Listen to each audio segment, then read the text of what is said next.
Foundations and nonprofits have developed a reputation for being a bit behind the technology curve.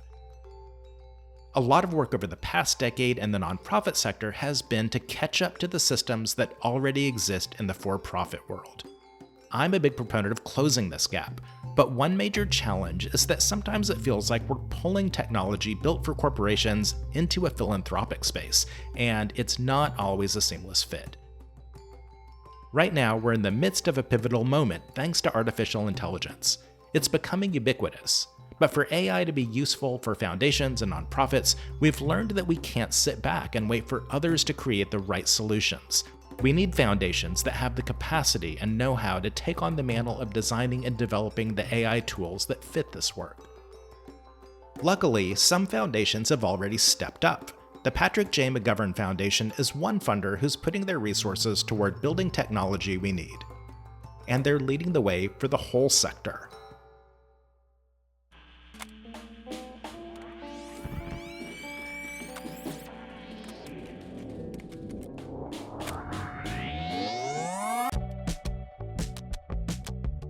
Welcome to Impact Audio. I'm Sam Caplan, Vice President of Social Impact at Submittable. Today I'm joined by Nick Cain, Vice President of Strategy and Innovation at the Patrick J. McGovern Foundation. He leads the foundation's efforts to develop solutions that empower grantmakers and grant seekers. He lays out why this work is necessary and what makes it possible. Nick Cain from the Patrick J. McGovern Foundation. I am totally stoked to have you as a guest on Impact Audio. Welcome aboard, and I'm excited to have a great conversation with you. Thanks so much, Sam. We appreciate the invitation, and really looking forward to the chat as well. I think what has really defined the Patrick J. McGovern Foundation, at least over the last few years, has been your involvement, engagement in artificial intelligence, both in terms of funding solutions, but really from my perspective, like leading the philanthropic sector in terms of AI. So catch us up a little about the Patrick J. McGovern Foundation's involvement with artificial intelligence. Like, what led to that? It's a great question, and appreciate the kind words. We certainly, have been at it for a while, I think, and have been studiously thinking about ways to. The language we like to use is how do we build a more sort of human-centered, tech-enabled future, right? And you asked, where does that come from? Where does our interest in that topic come from? Kind of the origin story of our work certainly is in our namesake, Patrick J. McGovern, who was a technology entrepreneur and cared deeply about technology as a tool to improve and advance the human experience. He was passionate about neuroscience and technology and technological innovation. And when the foundation was created, we set out to really think about ways that a philanthropy could ensure that technology does fulfill that promise, right? And we continue to believe that technology sort of unintervened or unaltered does not necessarily by itself or inherently make that happen, right? We as institutions and civil society need to be empowered and have a voice in that process. And we as a philanthropy can certainly use our resources to help provide agency for the organizations that we support to both demonstrate the way these tools can be used to advance the public good, but also to help them, if they're not doing so today, to learn more about the technology's use, how it may be affecting the communities in which they operate, and where their voice can really make a difference in shaping the future of these technologies. Yeah, and let's just go a little bit deeper into artificial intelligence. Like, what is it about AI specifically that has really shaped your theory of change? And it feels like as an organization, you have really coalesced around artificial intelligence as being a technology that I suspect has the potential to shape society in ways like no other technology has been able to. Like, tell me about like, how does AI align with your theory of change, and why did you guys have this intense focus on AI? A great question, and I think it's important to state right from a fundamental values and sort of purpose question. What we think about at our organization is how are we building a future that is enhancing of human dignity, enhancing of human agency, that we're building a world that is more just and more equitable. In this moment, we see technology, as I mentioned, as a tool that can advance those aims. And in this moment, the kind of central conversation that sits at the intersection of those two things that we care about a lot is certainly AI. As you alluded to, it is a technology that is shaping our lives in countless ways. Always important to note, this has been true for many years, not just in the couple of years since the world has been paying a bit more attention, certainly to generative AI. But machine learning models have been shaping the technology products that we interact with, consumer products that we interact with. They've been shaping the processes that may determine how we get a loan or whether we receive benefits from the government, and all kinds of other sort of lower and higher stakes interactions that we have with services and resources in the world. AI has been a part of that. And so in many ways, it's a gateway into a conversation for us about equity, about dignity, about closing gaps in access. We certainly know another way to think about it, right? The internet created one digital divide. We're certainly at a risk of reinforcing, if not expanding, that digital divide through in the kind of the AI moment that we're in. And so all of those things kind of come together and coalesce into a strategy that I'm happy to talk about more specifically from a grant making perspective and some of the other things that we do. But that really drives the moment and our interest in being such an active participant in it.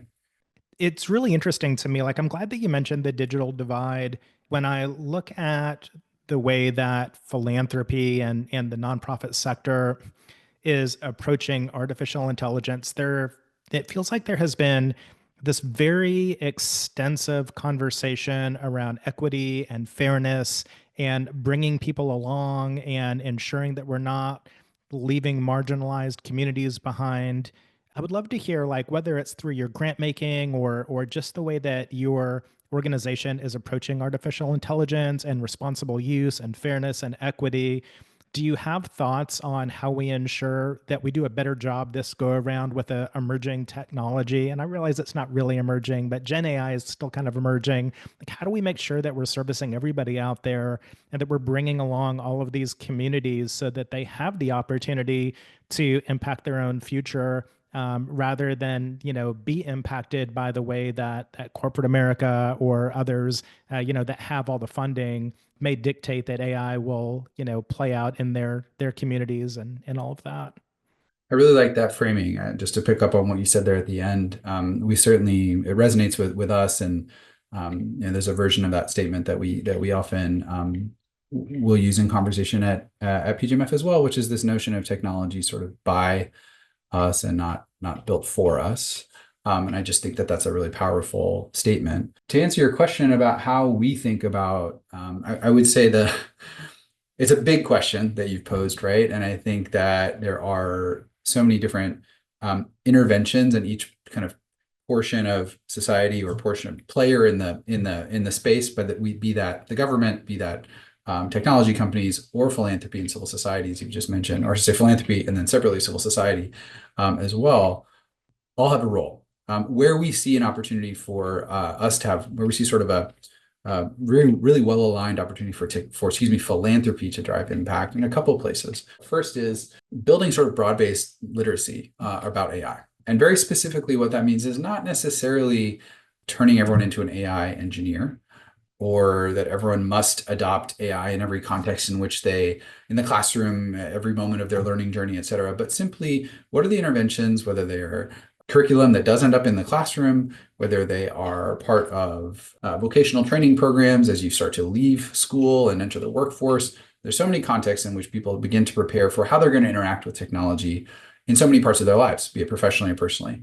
And building what we say is broad-based understanding of the tools, kind of how they work. Can we make it so that most people understand that there's data sitting under this tool, and that data was used to train a model, and that model sits inside a product that is then crafting and shaping an experience they're having that may shape their understanding of a topic or something they need to learn. Or critically, an example I always like to give is someone who's training to become a nurse and may soon be asked to be in a hospital environment and realize that they're interacting with a tool that's making an AI-based recommendation on a next step to pursue, be it on something as mundane as a piece of paperwork that needs to be filled out, or potentially a course of treatment. And are those individuals do they have the agency to say, what's happening here, and how do I want to interact with this situation, and how can my voice be used to make sure that this is happening in a way that is ethical and responsible. So that's one piece. The second is making sure that the data sets that are used to train many of the models that are influencing some of the most kind of hot and LLM-based generative AI products that we're interacting with are representative of communities' interests, and representatives of communities' experiences. We do a lot of grant making that is about helping organizations create, share, and try to scale access to representative data sets. We talk a lot about building new power through data. There are a lot of contexts in which ensuring that whether it's a climate risk prediction model or a tool that is using AI for translation, and we want to make sure that long tail underrepresented languages are included in the training set to make those tools actually useful, that a community's experience is represented in the tool, and therefore the tool then becomes actually something that is useful to them and creates greater parity and equity in the ways in which these tools may or may not be enhancing our lived experience. So that's the second. And the third big one is simply making sure that we can consistently demonstrate the public benefit use cases of some of this technology. And maybe I'm sure we may talk a little bit about that a bit more in this conversation, but demonstrating that AI is a tool whose predictive power can help make sense of vast amounts of data. And in this case, I'm speaking just of machine learning, right? And the idea that a machine learning model might be able to help make a bunch of really, really important decisions about climate risk, about healthcare, about disaster preparedness, and the list goes on. In a way that humans alone are less equipped to do, and demonstrating that that can be done ethically, responsibly, and in a way that drives real value for communities. That all three of those things I think need to happen to get the outcome that you described. Yeah. We'll drill down into like the specific grant making that PJMF is doing. Before we do that, I'd still want to like sort of have like a broader view of what's happening across philanthropy. So when I look at funding AI, generating AI solutions, like, there's google.org that you mentioned. They're doing a pretty tremendous job of working with tech-focused nonprofits to develop AI-based solutions for their interventions. There's organizations out there like Fast Forward. I know we both are friends with Shannon Farley, like who's doing great work out there. There's your organization. But when I look across philanthropy in general, it feels like the sector is a little bit slow in acknowledging that this is a critical area that requires like thought and funding and sort of rethinking our own theory of change. Like Chantal Forster is, she's working with the Annenberg Foundation. I think there's a handful of people, there's a handful of organizations that are engaged in funding AI and building AI solutions. Do you feel like we still have a long way to go, or are you seeing more of an uptick in terms of organizations and in philanthropy beginning to focus on AI?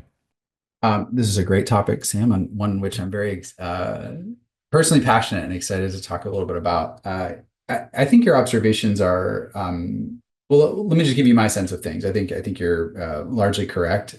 I think that I think an important thing to say at the outset is for very good reason, right? There are my sense has been that certainly some institutions, view with sort of trepidation and uncertainty, what is the appropriate role for philanthropy with respect to rapidly changing technology? How should it be incorporated into their work? Whether they should engage at all? In some cases, that comes from quite well-founded.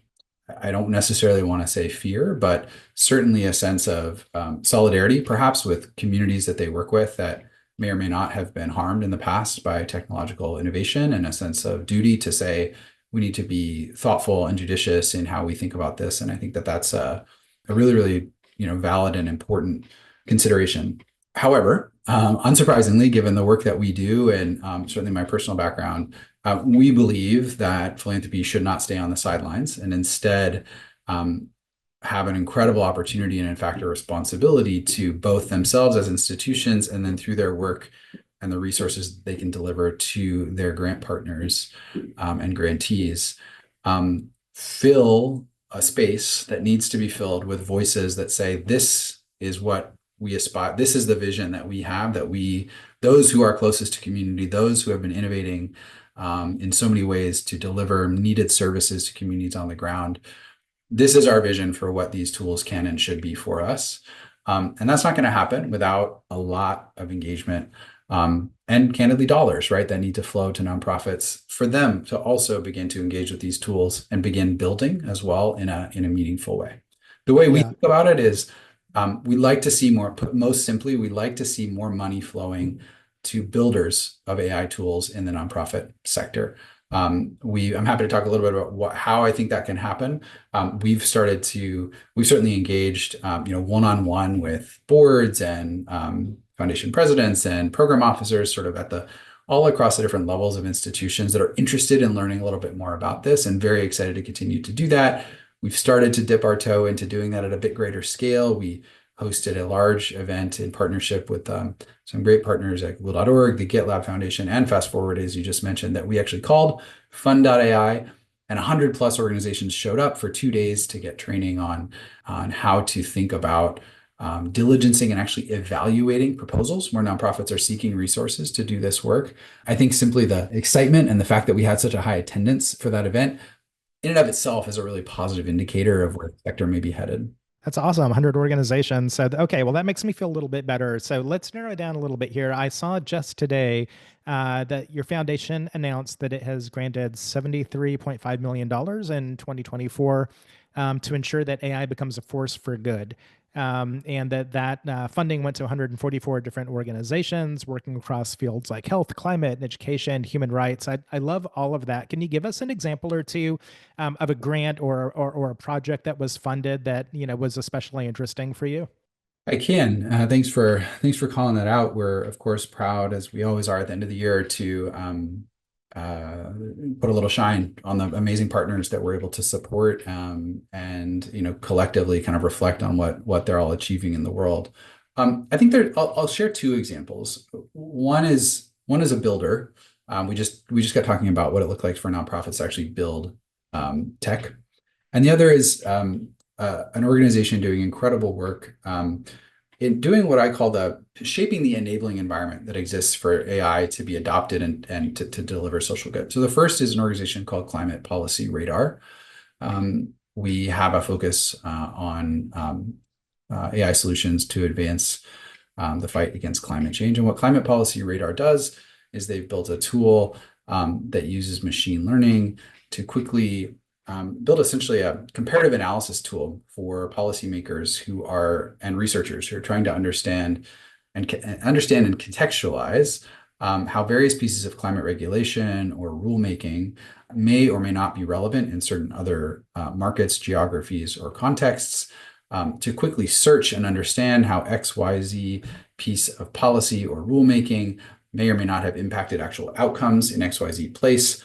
And you can imagine, to take hundreds and thousands of pages of documentation as climate policy has been developed over the last couple of decades, and turn that into something where actually the relationships between the language that exists in those documents and outcomes that exist in the world is very much a perfect machine learning task, right? They've spent done the hard work to build a knowledge graph, understand the relationship between terminology and language that exists in one policy, and whether it may or may not be related to, that happened in Finland, that may or may not be related to the state level law in California, et cetera, and built this incredibly robust tool that's used at the highest level of climate policy negotiations at COP and in the UN context and elsewhere. Really, really excited about the work that they've been doing. So that's a builder. Right? That's an organization that's founded and sort of said, we're going to be tech native. We're going to hire technologists to do this work. We also support UNESCO and their incredible work to drive ethical adoption of AI around the world. And they've designed something that's called an AI readiness assessment methodology that's been adopted by 60 countries. And it's a set of questions that policymakers can engage with and engage in essentially a research exercise that assesses their own country's strengths and also potential opportunities in their ability to use the mechanisms at their disposal, whether that's regulation or rulemaking or sort of the platform of the government to shape the ethical creation, design, and deployment of AI in their countries. The scale of this work, I think, is really what's most exciting, right? 60 countries and growing. And it's really, really important, right? When we talk about an enabling environment, we have a whole portfolio of organizations that are tackling various pieces of this.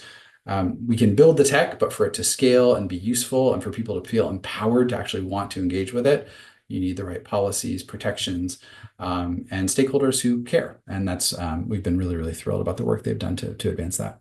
I mean, clearly there's no shortage of really interesting solutions that AI and machine learning can tackle. And it's really critical for organizations like yours to provide the funding to really dynamic tech-enabled nonprofits who are willing to do the hard work and sort of be the boots on the ground and try to build out these new and innovative solutions. But I think where things get really interesting for me is that the McGovern Foundation is actually building solutions as well.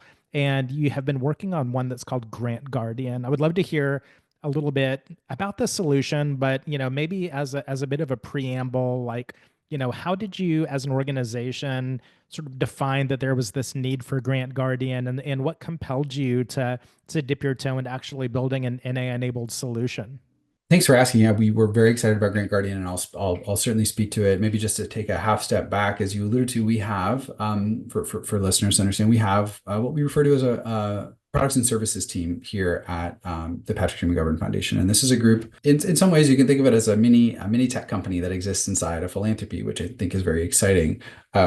We have data scientists and back-end software engineers, front-end engineer and designer, an engineering director, all of whom they have two jobs. One is to build products, and we'll talk a bit about Grant Guardian in a moment. And they're also an incredible internal source of expertise as we evaluate grant proposals and shape a lot of the content that we deliver to nonprofits in the form of capacity building, helping them learn how to define a problem that's appropriate for a tech solution, how to assess whether they're data ready themselves as they want to begin using their own data to potentially train a model or explore another type of AI solution with their own data. So they do those two things. They do them exceptionally well. Our most recent product, as you alluded to, is called Grant Guardian. Grant Guardian is an AI-enabled financial due diligence tool for foundations and other grant makers to use when assessing a nonprofit's financial health. Nonprofit meaning, in this case, a potential grantee, a prospective grantee. And you kind of might think like that's a kind of interesting thing to land on, right? As a product for the team to build.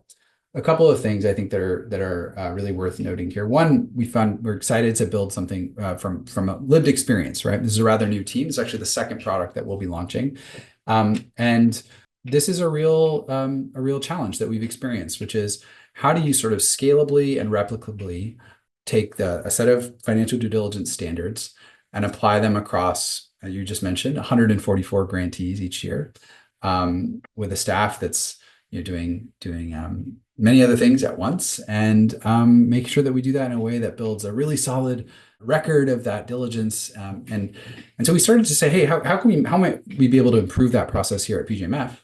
And quickly learned actually that other foundations, there's other foundations run into the similar problem, right? There certainly wasn't a externally available standard that everyone had agreed to in terms of how they do this.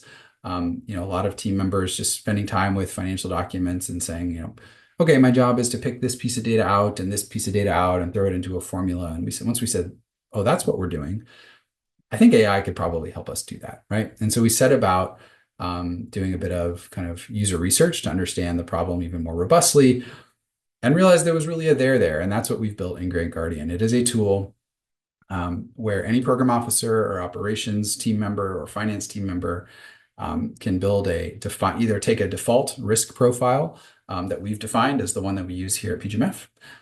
They can design one that matches their own internal processes for how they assess financial risk. We then feed the grantees documents into an LLM using some prompt engineering that we've designed here at the foundation.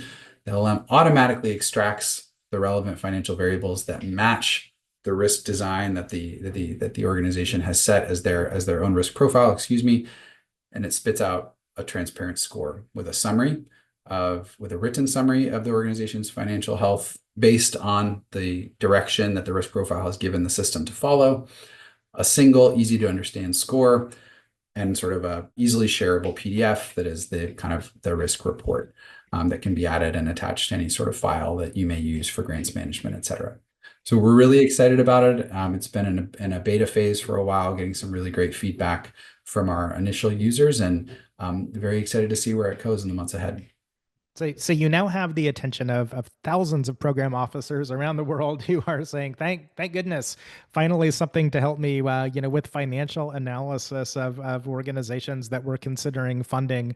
It's a huge need. I mean, I come from a philanthropy background myself, and I've, personally been engaged in that due diligence process. And I had an opportunity to like dig into the tool a little bit. And I love that, you can sort of pick and choose the financial metrics, and you can assign various weightings to those metrics. So you can really tailor it for like your own organization's way of doing that financial analysis of nonprofit organizations.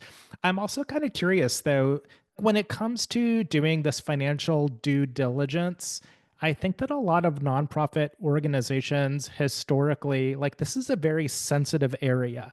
And nonprofits often feel like you can't paint with too broad of a brush. There are unique things about each organization, and a particular metric for one organization may look very different than a metric for another type of organization. Like, is there a role for AI to help sort of normalize or like level the playing field a little bit, even when it comes to like, this is a very data driven approach, but it would be great to be able to incorporate non-numerical input into this model as well? That's a great question. And I should also add, I mean, I think a very critical input or kind of insight, I should say, into our motivation to develop the tools, also an awareness that greater standardization of the process for doing this actually benefits grant-seeking organizations as well. In that some organizations may say, hey, here's a form we need you to fill out to put your financial data in because we don't have the resources to do it, or we want you to send us XYZ document, and the next grant maker says, please send us XYZ and ABC document. And so the idea that a grant maker using Grant Guardian could simply say, just send us what you've got and we'll upload it on our side. At the most basic level of sort of time saving, I think we're optimistic there's a real shared benefit there for the grant seeker as well. But your question's a good one. And another thing I'll say before answering it, I apologize, is there's also a dynamic of, we've certainly heard some questions about how do you think about what does it mean to actually define this risk? What if you alluded to this in your question, what if we disagree or sort of don't have an opportunity to quote unquote explain ourselves or the context for which that surrounds whatever indicator or financial situation that may exist. And I think it's really important, certainly for us to explain here at PGMF, and the tool is built with this in mind, that it's certainly not meant to spit out a score that is a binary yes, no alone on any given decision, right? It's a piece of context amid a broader analysis, which is always how we treat it at our institution.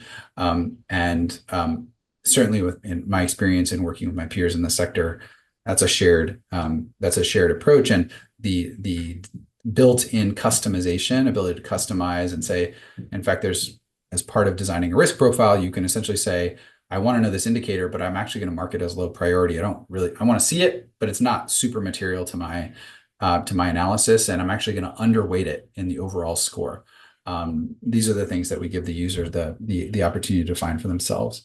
I do think, potentially at scale as the tool grows, there are all kinds of ways we could think about how this might be able to kind of change the conversation around this particular part of the grant making and grant seeking process. Whether that's creating more sort of public access to these common indicators and helping a nonprofit understand how their financials are being perceived by a grant maker, et cetera, et cetera. I think there's a lot of places it could go, and we're excited to, once we've built some traction and it's had some time in market, so to see where we go.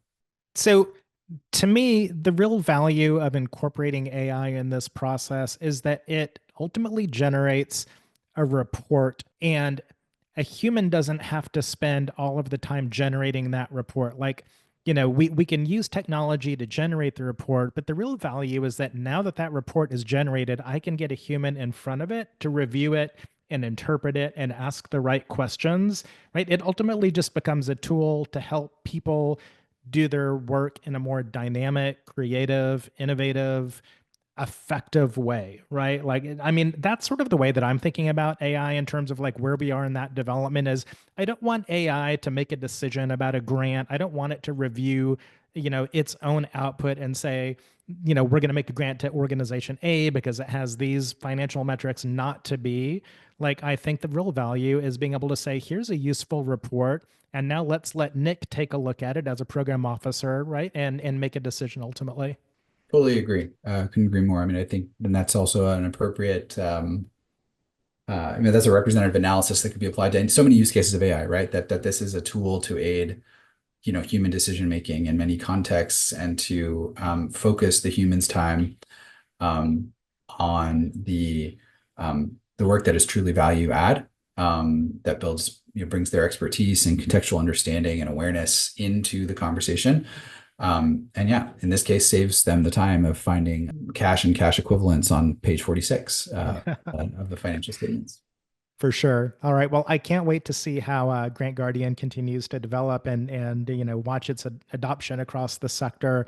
I want to go back for just a minute though, because the thing that is most wild about all of this, Nick, is that your organization has a product and development team, which to me is absolutely unheard of for foundations. Like it's such a innovation in and of itself to be able to say like, not only are we making very thoughtful grants to organizations that can leverage this funding to develop amazing AI solutions. But we also have all of this internal knowledge and creativity, right? And we ourselves can begin to build some products for the nonprofit sector. And it's that realization of, nonprofits building their own solutions and controlling their own destiny. So like what's next on the horizon for your product and development team? Really sticking the landing on Grant Guardian is our focus right now, and I would also say that the team is really excited to be giving their time to our partners in the form of some of the consultation work that we do. I alluded to this earlier, but in addition to sort of helping design and define some workshops that we offer to cohorts of nonprofits, we also do direct consultation where an organization may, either through our grant pipeline or through other means, get in touch with us and say, well, here's a particular data science question that we're grappling with, or we've started to implement AI in the following way, and we're not getting the results that we're looking for, or we think we need to hire somebody to take on this challenge. We're not really sure. Could we talk about that? Or increasingly, and we've started to sort of expand our offerings a bit, we are planning to design a new user interface for this merged database that we need to build to enable XYZ thing. We'd love a little bit of a design consultation. Can we hop in the queue? And these are all questions that our team is prepared to support and answer on. It's been a real pleasure to be able to, as always, to make those connections and to have someone say, "Oh my gosh, like with 2 hours of time, we feel like we've got a step change on the path forward here. We haven't solved everything, but oh my gosh, how exciting and this is going to be going forward." So. That's where the team is really focused right now. Yeah, and it makes perfect sense. And I love the idea of like building these solutions that can help individual organizations do their work more effectively, more creatively, better. Are you beginning to think about like sort of philanthropy writ large in terms of like the data? Like I have so many conversations with so many brilliant and creative people, and we always come to the same conclusion like, oh, if there was only some way that we take all of our philanthropy data, combine it into some sort of data commons, and then point artificial intelligence and machine learning at it, like we might finally be able to answer some of the biggest, most intractable questions we have about the work that we do. Like, are we really changing the system? When we combine the data from these 75 foundations who are all doing similar types of funding, can we actually begin to see like the impact of the collective work out there? I'm super curious, like, is this an aspiration, for the McGovern Foundation at any point in the future to really get involved in this sort of like, big data analysis of philanthropy? I don't know necessarily I mean, do we have an interest let me say this. I share your enthusiasm for that particular AI use case, right? Like if we had that data set, that would be a really, really exciting opportunity to or kind of a perfect use case to pull insights out using machine learning or generative AI. We are always interested in the ways in which I guess that's the what I would say is the data needs to come first, and I'm not sure we have that right now. Do we think that greater transparency and where folks are funding, how those decisions are being made, how they're tied to strategy, and the specific goals and hypotheses that organizations have, and I think that's one critical piece. I don't necessarily see enough of that in the sector. I think all of those would be important to be able to get to the outcome that you described, but I would love to get optimistic that we could get there someday. Well, all I can say is Godspeed. You're doing amazing work. You're living the dream in terms of building products focused on AI for our own sector. I'm super excited about everything happening at the Patrick J. McGovern Foundation. So, Nick Cain, thank you so much for being my guest today and having this really engaging conversation. It was such a pleasure, Sam. Again, thank you for the invitation, and we're really excited to be here. Thank you. I'm hopeful that the Patrick J. McGovern Foundation's work will inspire more funders to prioritize tech innovation, because they're setting a terrific example of how to create tools that empower funders and ease the burden on nonprofits. If you're looking for more info about the Foundation's work, check out the episode notes.